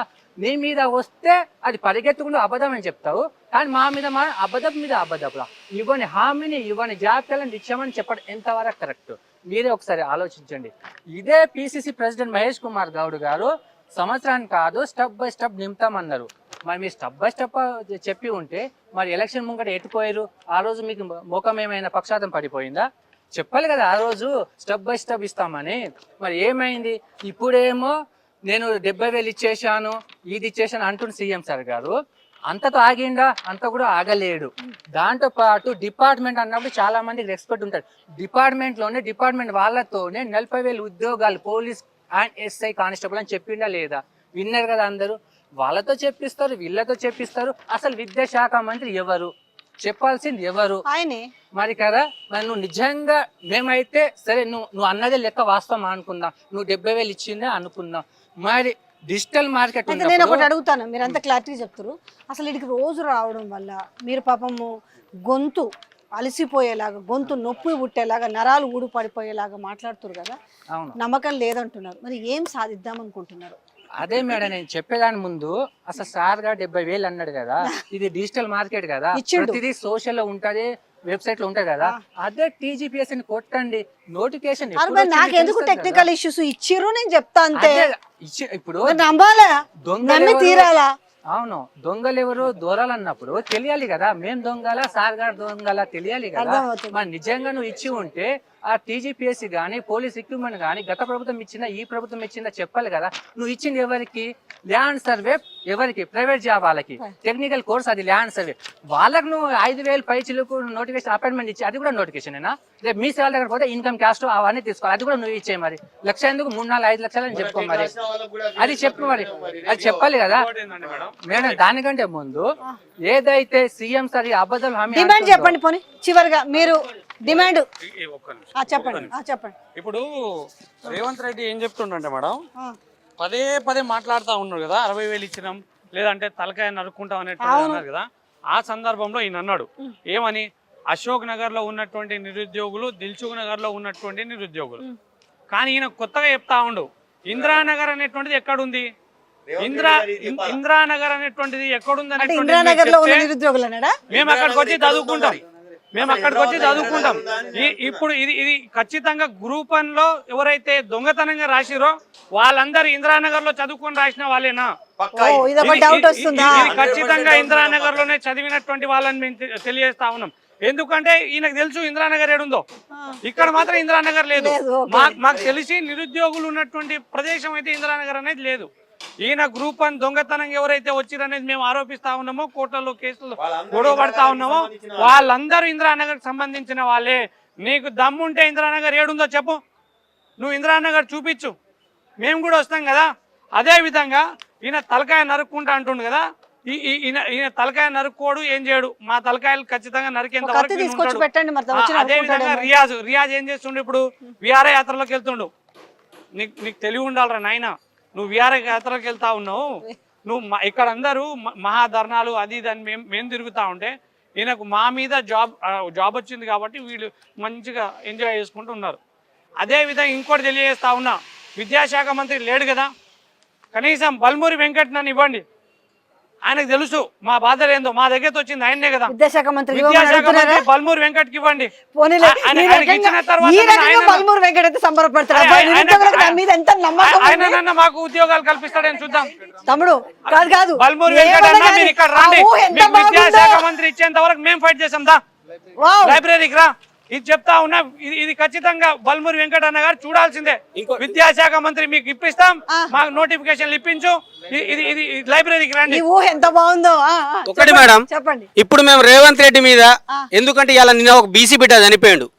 ఇవాళ అబద్ధం మాట్లాడతారు. 60,000, 70,000, 1,60,000 నుంచి వీళ్ళ మాటలకి మనస్తాపం చెంది చనిపోయాడు ఆ బిడ్డ. ఆ బిడ్డ బీసీ బిడ్డ కాబట్టి బరాబర్ నేషనల్ బీసీ కమిషన్ మీట్ అవుతాం. రేవంత్ రెడ్డి మీద కేసు ఫైల్ చేపిస్తాం, బరాబర్ చేపిస్తాం. దీనికి అందరం సిద్ధంగా ఉన్నాం. ఇప్పుడు రేవంత్ రెడ్డి పైన నేషనల్ బీసీ కమిషన్ కలిసి కేసు నమోదు చేయబోతున్నాం. ఎందుకంటే గంటకు మాట కాంగ్రెస్ ప్రభుత్వం ఆ మొత్తం మీద, ఎందుకంటే ఒక్కొక్కరు ఒక రకంగా మాట్లాడుతా ఉన్నారు. వీళ్ళు అబద్ధం మాట్లాడుతున్నారు. వీళ్ళు మాట్లాడడానికి ఎంతసేపు రేవంత్ రెడ్డినా మరి రాహుల్ గాంధీ, ప్రియాంక గాంధీ మీద నమోదు చేయరా? వాళ్ళందరి మీద పెట్టిస్తాం. అంత అబద్ధాలు ఆడిన ప్రతి ఒక్కళ్ళ మీద బరాబర్ పెట్టిస్తాం. సరూర్ నగర్ స్టేడియం లో ఆమె వచ్చి చెప్పింది. ప్రియాంక గాంధీ మీద, రాహుల్ గాంధీ మీద, రేవంత్ రెడ్డి మీద ఈ అబద్ధాలు మాట్లాడిన ప్రతి ఒక్కళ్ళ మీద మేము ఈ ఎవిడెన్స్ తీసుకోపోయి వీళ్ళ వల్ల మనస్తాపానికి గురై మీరు అన్నట్టు పోతాం. ఇప్పుడు ఒక ట్రైన్ బుక్ చేయమండి ప్రతిపక్ష నాయకుల్ని, ఒక బోగి బుక్ చేయమండి ఢిల్లీ పోయి ఇప్పుడే పోతాం. రాహుల్ గాంధీ ట్రైన్ బుక్ చేసుకుంటే అందరు ఢిల్లీకి పోయి రాహుల్ గాంధీని కలుస్తాం, ఆందోళన చేస్తాం. ఇప్పుడు మీరు చెప్పారు కదా, ఆ డిమాండ్ నెరవేరుస్తారో లేదో చూద్దాము. వీళ్ళందరూ కూడా ఒక ట్రైన్ బుక్ చేస్తే అందరు కూడా రాహుల్ గాంధీ దగ్గరకు పోయి మాట్లాడతారు. Conclusion లో మీరు ఏం చెప్పదలుచుకున్నారు? ఏం లేదు, వీళ్ళు అనుకుంటారు ఉద్యోగాలు రావట్లేదు. ఉద్యోగాల గురించి ఇదే అశోక్ నగర్ లో వస్తారు. ఇక వాళ్ళ ఒకటే అంటారు, మీరు వాళ్ళు అన్నదే చెప్తున్నాం. ఇగో బీఆర్ఎస్ ఒక పెయిడ్ మీడియా ఉంది. బీఆర్ఎస్ వాళ్ళు, బీజేపీ వాళ్ళు పంపించేటటువంటి బీర్లు, బిర్యానీలు దీనికి ఈ అశోక్ నగర్ లో చిక్కడపల్లి లైబ్రరీలో బేక్ జోన్ కాడ, తర్వాత ఈ స్టీల్ బ్రిడ్జి పిల్లర్ నెంబర్ 21 కాడ మాట్లాడతారు, దగ్గర మాట్లాడతారు. ఇక వీళ్ళతోటి ఏం కాదు. ఇంకేమనంటే స్టూడియోలలోకి వచ్చి పౌడర్లు వేసుకొని 4-5 బయటలు ఇచ్చిపోతారు. వీళ్ళతోటి ఏం కాదు అనుకుంటున్నారు. ఒకటే చెప్తున్నాం, నిరుద్యోగులారా ఏం అధైర్యపడొద్దు, అస్సలు అధైర్యపడొద్దు. మీరు కూర్చున్న దగ్గర, మీరు ఊళ్ళలోకి పోయినప్పుడు ప్రతి ఒక్కరికి తాత మనోడ పింఛన్ వచ్చిందా, నాకు పింఛన్ రాలేదు, రేవంత్ రెడ్డి లేదంటే ఒక నిమిషం కూర్చొని తాత రేవంత్ రెడ్డి పెద్ద మోసగాడని చెప్పి మేము కూడా నిరుద్యోగులు అశోక్ నగర్లో ఉన్న ప్రతి నిరుద్యోగి ఇంటికి పోయినప్పుడు ఖచ్చితంగా ఊళ్ళల్లోకి వెళ్ళి మీ జిల్లా హెడ్ క్వార్టర్లో, మీ నియోజక హెడ్ క్వార్టర్లో ఏదైతే లైబ్రరీలు ఉన్నాయో లైబ్రరీలకు పోయి ఉన్న వాస్తవాలని చెప్పి కాంగ్రెస్ చేస్తున్నటువంటి మోసాలు నిరుద్యోగులది ప్లస్ ఈ సమాజానికి ఇచ్చిన మోసాలని చెప్పాలి. తెలంగాణ ఉద్యమానికి భావవ్యాప్తి ఏ విధంగా పనిచేసిందో ఈ తెలంగాణ సమాజానికి కాంగ్రెస్ ఇచ్చిన హామీలను ఏ విధంగా తుంగలో దొక్కిందో ఈ భావవ్యాప్తిని చేద్దాం. 6 నెలల్లో వీళ్ళను ఊర్లలో ఉరికించి కొడతారు. సంవత్సరం లోపల ఖచ్చితంగా వీళ్ళ భర్తం పడతారు. ఎన్నికలలో మేము ఏం చేయాల్సిన అవసరం లేదు, వీళ్ళు ఓడిపోతారు. భావవ్యాప్తి చేస్తాం, మీరు ఏం చేసుకుంటారో చేసుకోరు, అంతే. Thank you. సీఎం గారు ఏదైతే మీరు హామీలు ఇచ్చారో జాబ్ క్యాలెండర్ అని, అదే మేము అడుగుతున్నాం తప్ప మీ ఆస్తులు అడుగుతలేదు, మీ లేదా ఎక్కువ సీట్ అడుగుతలేదు.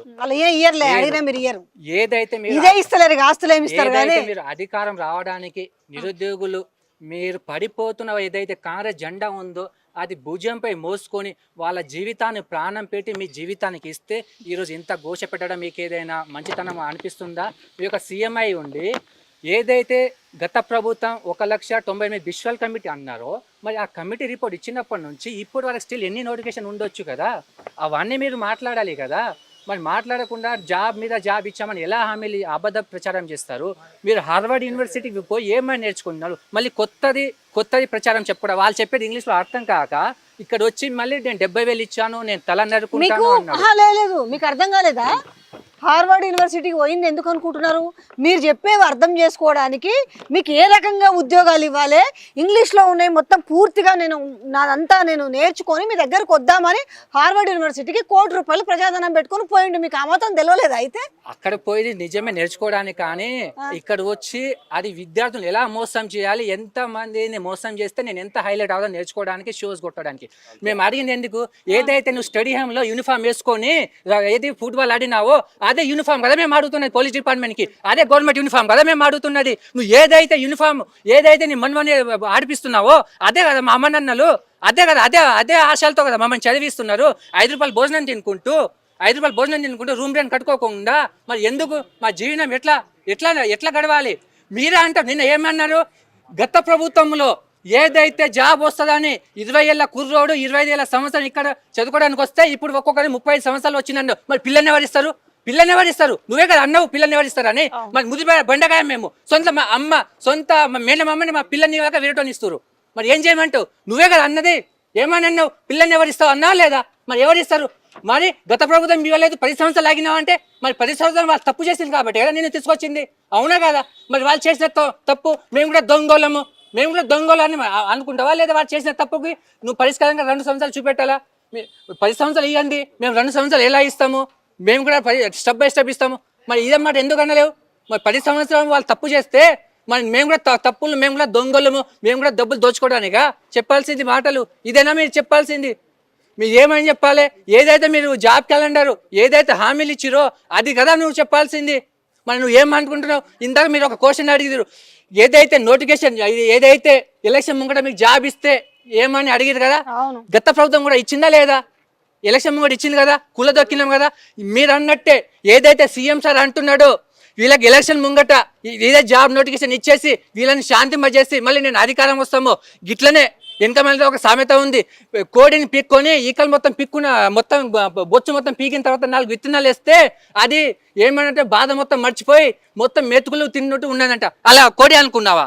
కోడిని అనుకున్నా నీ దృష్టిలో? అంటే మనుషులను కనిపిస్తలేదా? నీకు మానవత్వం ఉందా? నీ పౌరుషం ఉందా? ఎట్లా నువ్వు చదువుకోలేవు? అసలు చదువుకొచ్చా నీకు? ఫస్ట్ ఆఫ్ ఆల్ నువ్వు విద్యాశాఖ మంత్రి ఎలా మాట్లాడాలి? నువ్వు జేసీ నాయకుడు, జేసీ ప్రొఫెసర్ కొన లేపుతున్నావు కదా. ఏ సిద్ధాంతాల కోసం అయితే, ఏ తెలంగాణ కోసం అయితే, ఏ అమరవీరులు చనిపోయారో నీకు తెలియదా ప్రొఫెసర్ సార్? తెలుసు కదా వీళ్ళ ఆవేశాలు ఏంటి, వీళ్ళ ఆలోచనలు ఏంటి, ఏ నిధుల కోసం, ఏ నియమాల కోసం. నువ్వే కదా 26 జేఏసీని ఒక తాటిపై నడిపించి తెలంగాణ సమాజాన్ని, ఒక తెలంగాణ స్వరాష్ట్రాన్ని ఏర్పరిచినావు. మరి అది నెరవేర్చినప్పుడు మరి ఎందుకు అంటే ఎమ్మెల్సీ పదవి కోసమా? అంటే నువ్వు 12,000 పైచిలకు మంది అమరులు అయిన వాళ్ళు నీ ఎమ్మెల్సీ పదవి కోసమా? అంటే నీ పదవి రావడానికి కోసం మమ్మల్ని రెచ్చగొట్టినావా? అంటే ప్రొఫెసర్ కోదండ సార్ ఒకటే అడుగుతున్నా, ఇక్కడ స్వరాష్ట్రం ఆకాంక్ష నెరవేరినప్పుడు నువ్వు ఎందుకు నీ ఏజ్కి గౌరవిస్తున్నావు కానీ లేకపోతే నాకు వచ్చిన ఆవేశాన్ని, నాకు వచ్చిన బండ బూతులు సగం సస్తావు. నువ్వు కేవలం నీ ఏజ్కి రెస్పెక్ట్ ఇస్తున్నావు అంతే. ఇంకోటి ఏంటంటే సీఎం సార్ గారు ఒకటే మాట తెలుసుకోగలుగుతున్నా, మీకు తిట్టలను గానో లేక మా ఏ పార్టీకి బుడిగం చేస్తలేదు. కేవలం మా బాధలు, మా ఆకాంక్షలు, కేవలం మాకు జాబ్ వస్తే మేము ఇక్కడి నుంచి వెళ్ళిపోవాలని, అంతేగాని ఏం లేదు. ఈ కాంగ్రెస్ గవర్నమెంట్ నమ్మించి గొంతు కోసేద్దాం. ఎంత అంటే కాంగ్రెస్ అంటే బలి తీసుకుంటుంది, బలితో పాటు ఏంటి మోసం చేస్తుంది. తెలంగాణ ఇస్తాను ఎలా అయితే మోసం చేసి ప్రాణాలు బలి తీసుకుందో స్టిల్ ఇప్పుడు కూడా బలి తీసుకున్నా లేదా? కుమారస్వామి చనిపోయిందా లేదా? ఎంతమంది బలి తీసుకుంటారు? అంటే మీ బుద్ధి బలి ఓకే, కంక్లూడ్ ఏం చెప్పదలుచుకున్నారు చెప్పండి. 1,40,000 ఉద్యోగాలు కాంగ్రెస్ ప్రభుత్వం అమ్ముకున్నదని నేను ఆరోపిస్తున్నా అని కాదు, ఇది నేను చెప్తున్నా. దమ్ముంటే రేవంత్ రెడ్డిని దీన్ని మెడక నరుక్కోమని చెప్పి ఎందుకు చెప్తున్నాం అంటే, ఈ రోజు 1,60,000 ఉద్యోగాలలో ఎడిపోయినాయి. 40,000 ఉద్యోగాలు ఇస్తున్నావు, 1,60,000 ఉద్యోగాలు ఎడిపోయినాయి. దీనికి అన్నిటికి కారణం నిరుద్యోగులు గ్రహించాలి తెలుసా? ఇదే ఉత్తమ్ కుమార్ రెడ్డి హౌసింగ్ ఏఈలో 500 నింపిండు, ఒక్క పోస్ట్కి 500 తీసుకొని. ఈరోజు అవుట్ సోర్సింగ్ ద్వారా నింపుతున్నారు, ఈరోజు కాంట్రాక్టుల ద్వారా నింపుతున్నారు. ఈరోజు 75 సంవత్సరాలున్న విద్యాసాగర్ రెడ్డికి ఇంకొక జీవో తయారు చేసిర్రు. రెండు సంవత్సరాల ఎక్స్టెన్షన్ ఇస్తున్నారు విద్యాసాగర్ రెడ్డికి శ్రీనిధిలో. ఈ శ్రీనిధి గురించి వీటిలలో అన్నిటిలలో ఉపాధిని వీళ్ళు ఏం చివరి డిమాండ్ ఇదే మేడం, ఉద్యోగాలు అమ్ముకున్న దానికి చెప్తున్నా 100%. ఎందుకో తెలిసి వీళ్ళు ఆలస్యం ఎందుకు చేస్తారో మీకు తెలియట్లేదు. నిరుద్యోగులకి అసలు కథ ఇక్కడే ఉన్నది. ఈరోజు కాంగ్రెస్ వాళ్ళు వచ్చి అమ్ముకున్నారు, అదే చెప్తున్నాం. లింక్ ఆడుందో చెప్తున్నాం. నిరుద్యోగులారా, మీరు ఉద్యోగాలు ఉన్నాయి, 2 లక్షల ఉద్యోగాలు ఉన్నాయి. వాడు ఇచ్చింది 10,000 ఉద్యోగాలు, 15,000 ఉద్యోగాలు. ఇప్పుడు 15,000 మంది రిటైర్డ్ అయ్యారు. అట్టపోయిన 2 లక్షల ఉద్యోగాలు ఉన్నాయి. ఒక 6 నెలలు కాకుండా మళ్ళీ ఎలక్షన్లకు పోయేటప్పుడన్నా వస్తాయని ఆశపడుతున్నారు. కానీ ఉద్యోగాలు లేవు, అమ్ముకున్నారని చెప్తున్నాం. ఎందుకు చెప్తున్నాం అంటే, ఇప్పుడు అడ్మినిస్ట్రేషన్ అనేది ఆ రోజు అన్ని ఖాళీలు ఉన్నాయి కదా, ఖాళీలు ఉన్నాయని చెప్పారు. ఇప్పుడు ఎట్లా నడుస్తుంది? వీళ్ళందరూ కూడా కాంగ్రెస్ వాళ్ళు వచ్చిన వాళ్ళకి వాళ్ళ ప్రభుత్వంలోకి వాళ్ళ కాంగ్రెస్ వాళ్ళని నింపుకోవడం కొరకు 60 పోస్టులతోటి కాంగ్రెస్ వాళ్ళని గ్రూప్ 1లోకి ఇరికిచ్చారు. అదే కంటిన్యూటీలో అవుట్ సోర్సింగ్ ద్వారా ఒక్కొక్కని కాడ 2 లక్షలు 3 లక్షలు 5 లక్షలు తీసుకొని ఈరోజు ఎడ్యుకేషన్లో అన్నిటిలలో అవుట్ సోర్సింగ్ ఇచ్చారు. ఇది తర్వాతకి ఎక్కడికి పోతుంది తెలుసా? ఎన్నికలప్పుడు ఇది ఒక మేనిఫెస్టో అంశంగా మారిపోతుంది. ఏ విధంగా మారబోతుంది అంటే కాంట్రాక్టర్లను అవుట్ సోర్సింగ్ను కాంగ్రెస్ అనేది ఉంచదు. తెలంగాణలో కాంట్రాక్ట్ అవుట్ సోర్సింగ్ ఉంచదు. దానిని రూపుమాపుద్ది, మిమ్మల్ని రెగ్యులరైజ్ చేస్తామంటారు. అప్పుడు ఏం చేస్తారు తెలుసా? మొన్న లచ్చిరెడ్డి వీళ్ళందరినీ ఈ జీపీఓలను వాళ్ళ ఇక ఊళ్ళల్లో ఉన్నటువంటి మన షేక్ సింధుల్ని వాళ్ళని మస్కూర్ వాళ్ళు అంటారు కదా, వాళ్ళందరినీ రెగ్యులరైజ్ చేసేటందుకు మొన్న వాళ్ళకి జీపీఓలు ఇస్తేందుకు ఒక్కొక్కరి కాడ 3-4 లక్షలు తీసుకొని 5 లక్షలు తీసుకొని ప్రభుత్వానికి ఇచ్చి వాళ్ళ ఎమ్మెల్యే టికెట్కి ఏ విధంగా ఆస్పిరేషన్లు ఉన్నారో రేపు అన్ని యూనియన్ ప్రెసిడెంట్లతోటి ఒక్క పోస్టుకు 10 నుంచి 20 లక్షలు తీసుకొని రెగ్యులరైజ్ చేసి వాళ్ళకు కావాల్సినటువంటి ఆర్ఓలను, పీఓలను, ప్రొసీడింగ్ ఆఫీసర్లను, ఈ గ్రూప్ 1 వాళ్ళని అందరినీ మంచి ఎలక్షన్ ఆఫీసర్లుగా పెట్టుకుంటారు. ఈ కింద వీళ్ళని పెట్టుకుంటారు. ఇది జరిగేది. తెలంగాణలో ఉద్యోగాలు లేవు, కాంగ్రెస్ వాళ్ళు అమ్ముకున్నారు. ఇది అమ్ముకోలేదంటే రారి ఎంతమంది తలకాయలు నరుకోరు. దయచేసి నిరుద్యోగులారా, 2 లక్షల ఉద్యోగాలు ఉన్నాయనుకుంటున్నారు. లేవు కాంగ్రెస్ వాళ్ళు అమ్ముకున్నారు. ఇంద్రనాయక్ గారు కంక్లూడ్ చేయండి. ఇక మా మిత్రులందరూ మాట్లాడింది కూడా వాస్తవమే. ఏది కూడా తప్పు లేదు. వాళ్ళు ఇచ్చిన మేనిఫెస్టోని చెప్పు తీసుకొని కొట్టాలి. వాస్తవానికి చెప్పు తీసుకొని కొట్టాలి, కానీ సరస్వతి తల్లిని అవమానించకూడదు. ఒకే ఒక ఉద్దేశంతో మేమందరం కూడా గౌరవిస్తున్నాం. ఎవరైతే ఉన్నారో వీళ్ళు మాట్లాడుతున్నారు పచ్చి అబద్ధాలు, ఇవన్నీ వాస్తవాలు కాదు. మీరు దమ్ము, ధైర్యం, చిత్తశుద్ధి ఉంటే అశోక్ వచ్చి మాట్లాడండి. ఇలా నిరుద్యోగులు పిట్టల్లా రాలిపోతున్నారు. ఇలా 9 మంది దాదాపు కాంగ్రెస్ గవర్నమెంట్ రాలిపోతున్నారు. వాళ్ళ శాంతికి, వాళ్ళ మనశ్శాంతికి నివాళులు అర్పించడానికి మేమందరం కూడా 2 నిమిషాలు మౌనం పాటించి ఇంతటితో దీన్ని క్లోజ్ చేస్తున్నాం. దీంతో పాటు ప్రతిపక్షాలు కూడా ముందుకు రావాలి. కేసీఆర్ సార్ మీరు కూడా ముందుకు రావాలి. ఎందుకంటే మా ఆవేదన వెళ్ళబుచ్చుకోవడానికి ఎవరు లేరు, పెద్దకి ఎవరు లేరు. ఇక్కడ మీరు మాట్లాడకపోతే ఇంకెవరు మాట్లాడతారు? బీజేపీలు కూడా మాట్లాడాలి. ప్రతిపక్షాలు ఎవరైతే అందరూ ముందుకు వచ్చి మాట్లాడాలి. అప్పుడే మా బాధ వాళ్ళకి తెలుస్తుంది. కాబట్టి ఒక 2 నిమిషాలు మౌనం పాటిద్దాం.